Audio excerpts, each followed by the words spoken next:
مگر تاریخ کے مطالعے سے اتنا معلوم ہو سکا ہے کہ آپ کا تعلق راجپوتانہ ہند کے کسی معزز راجپوت گھرانے سے تھا۔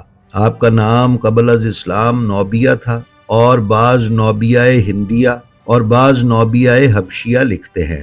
ناظرین معظم، علامہ کوثر عباس قمی الحیدری نے اپنے رسالے ہمراز زہرا فضائے نوبیہ رضوان اللہ علیہا میں لکھا ہے کہ افریقہ کے مشرق میں سرخ پہاڑوں کا ایک وسیع و عریض سلسلہ ہے جس کے دامن میں ناب کا علاقہ ہے۔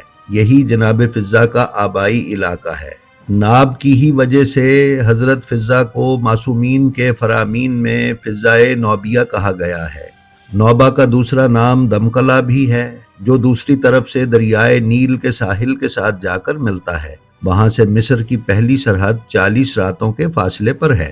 ناظرین محترم، ان روایات کو اگر جمع کیا جائے تو تصویر کچھ ایسے بنتی ہے کہ حضرت فضا ہندوستان کے راجپوتانہ کی کسی ریاست کی شاہزادی تھیں، جو کسی حادثے کی وجہ سے مصر کے اس حصے میں لائی گئیں جو براعظم افریقہ میں ہے۔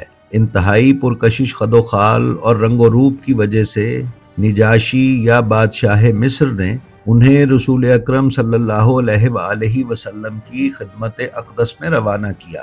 یاد رہے کہ مصر سے ام المومنین بی بی ماریہ بھی رسول اللہ صلی اللہ علیہ وآلہ وسلم کی خدمت میں بھیجی گئی تھی۔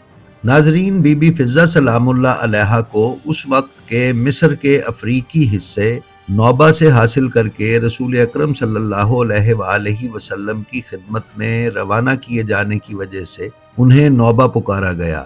علامہ مجلسی نے اپنی پچھلی روایت کے برعکس بہار الانوار کی جلد 41 میں آپ کا تعلق ہندوستان سے بیان کیا ہے۔ علامہ جواد مغنیہ نے بھی بطلۃ الحسین فی کربلا کے صفحہ 23 پر آپ کا تعلق ہندوستان سے بتایا ہے۔ ناظرین، اکثر مورخین نے ان بی بی کا نام میمونہ تحریر کیا ہے، جبکہ فضا رسول اکرم صلی اللہ علیہ وآلہ وسلم کا دیا ہوا اس میں گرامی ہے۔ فضا کے معنی چاندی کے ہیں۔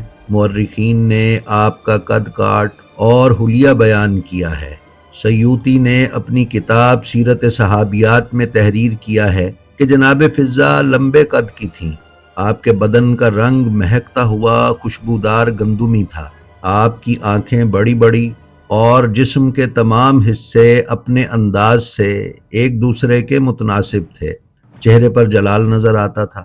چلتے ہوئے، بیٹھتے ہوئے اور باتیں کرتے ہوئے بہت اچھی نظر آتی تھیں۔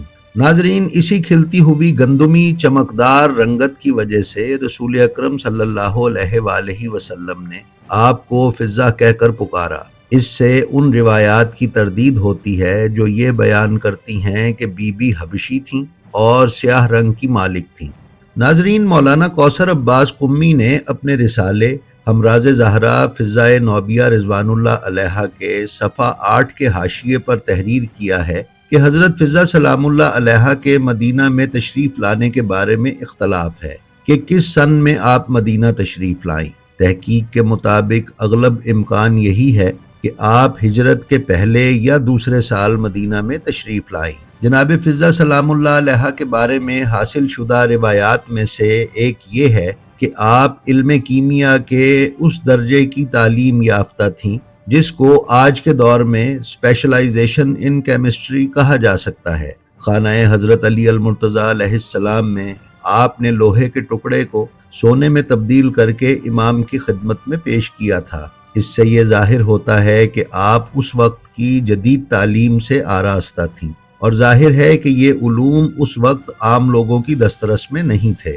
لہٰذا عقلی طور پر یہ تسلیم کرنا پڑتا ہے کہ جناب فضا رضوان اللہ علیہا کسی نہایت متمول گھرانے سے تعلق رکھتی تھیں کہ جس میں خواتین کی اعلیٰ تعلیم کا سلسلہ مہیا کیا گیا تھا۔ ناظرین، سونے پر سہاگا یہ ہوا کہ حضرت فضا نے 8 معصومین کے زیر سایہ اپنی زندگی بسر کی۔ جناب رسول خدا حضرت فاطمۃ الزہرا سلام اللہ علیہا، جناب امیر المومنین علیہ السلام، امام حسن مجتبی علیہ السلام، امام حسین علیہ السلام، امام زین العابدین علیہ السلام، امام محمد باقر علیہ السلام اور امام جعفر صادق علیہ السلام۔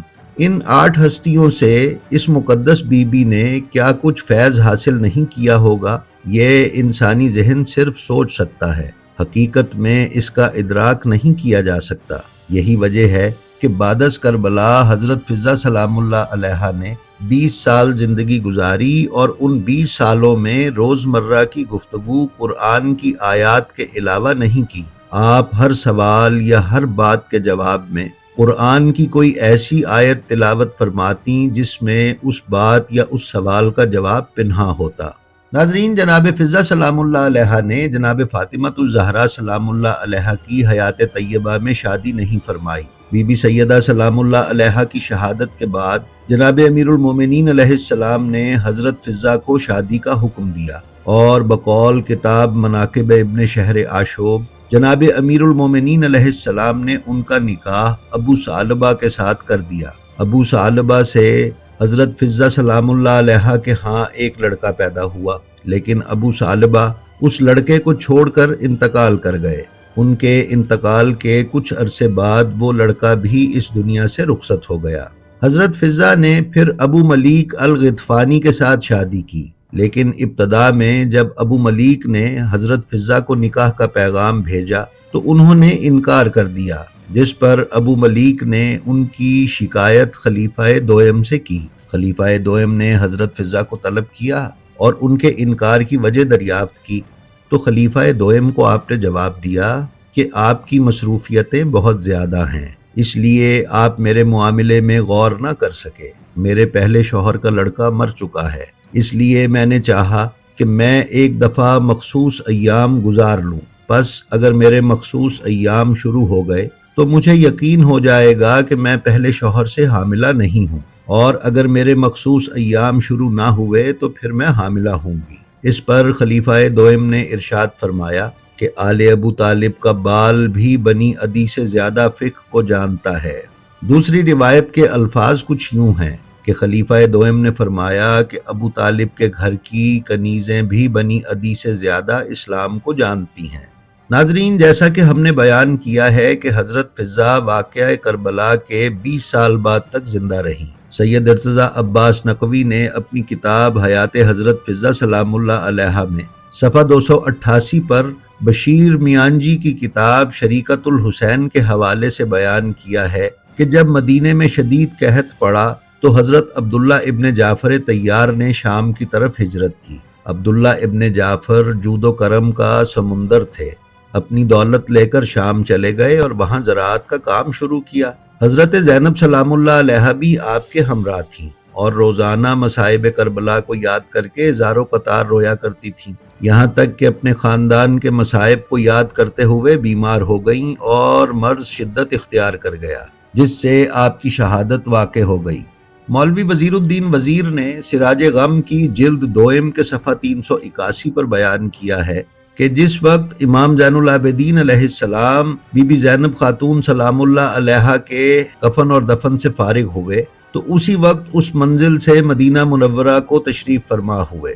ان اشقیاء کی مجال نہ ہوئی کہ پھر ان پر تشدد کر کے شام کو لے جاتے، بس فضہ سلام اللہ علیہا نے قبر جناب زینب سلام اللہ علیہا سے جدائی گوارا نہ کی، حتیٰ کہ اسی سرزمین پر انتقال کیا اور جناب زینب سلام اللہ علیہا کی قبر کے قریب ہی دفن کی گئیں۔ ناظرین، حسین عماد زادہ نے اپنی کتاب زنان پیغمبر اسلام کے صفحہ 435 پر بیان کیا ہے کہ جناب فضہ کے حالات زندگی سے پتہ چلتا ہے کہ وہ بعد از کربلا 20 سال تک قرآن کی آیات سے گفتگو کرتی تھیں۔ اگر وہ 10 سال حضرت زہرا سلام اللہ علیہا کی خدمت میں رہیں اور واقعہ کربلا کے بعد 20 سال تک زندہ رہیں تو انہوں نے تقریباً 90 برس کی عمر پائی اور بعثت رسول صلی اللہ علیہ وآلہ وسلم کے ابتدائی سالوں میں پیدا ہوئیں۔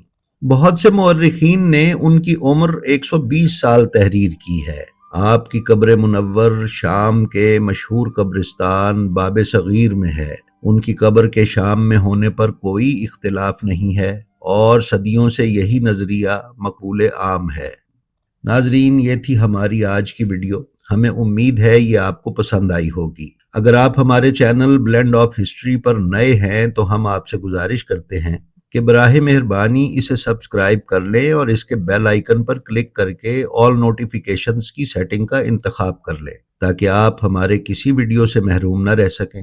اس کے ساتھ ہی ساتھ ہمارا جو ویڈیو آپ کو پسند آئے اس کا لنک اپنے حلقہ احباب میں شیئر کرنا نہ بھولیں۔ ہم آپ سے یہ بھی درخواست کرتے ہیں کہ اپنا اور اپنے متعلقین کا بے حد خیال رکھیں اور خلق خدا میں آسانیاں تقسیم کرتے رہیں۔ خدا آپ کا حامی و ناصر ہو۔ السلام علیکم۔